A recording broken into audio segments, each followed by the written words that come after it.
Identify చేయడం ఎలా? కొన్ని క్యాన్సర్స్ మనకు అసలు బయటికి రావు. సో అంటే రెగ్యులర్ చెకప్ కి వెళ్తూ ఉండడమే ఒక సొల్యూషన్ అంటారా? అంటే ఇప్పుడు దీంట్లో ఏంటంటే హౌ వి డిటెక్ట్ క్యాన్సర్ అన్నది తెలుసుకోవాలి మనం ఫస్ట్, రైట్? ఎట్లా అంటే ఇప్పుడు స్కిన్ ఉందనుకోండి, it's visible to your eye. So if you get a mole, if you get a ఒక నల్ల స్పాట్ వచ్చింది అనుకోండి, okay, so you know that there is something happening on my skin. అవును. So immediately it catches your attention, అవును, right? అట్లానే మనకి ఏదన్నా discharges అవుతున్నాయి, క్యాచ్ చేస్తాం. ఇప్పుడు కొన్ని ఆర్గాన్స్ చాలా లోపలికి ఉంటాయి, ప్యాంక్రియాస్ లాంటిది.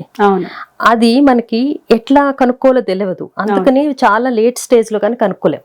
అందుకని ప్యాంక్రియాస్ క్యాన్సర్ అది దానికి ప్రోగ్నోసిస్ అసలు బాగోదు, ఎందుకంటే they are very deep seated.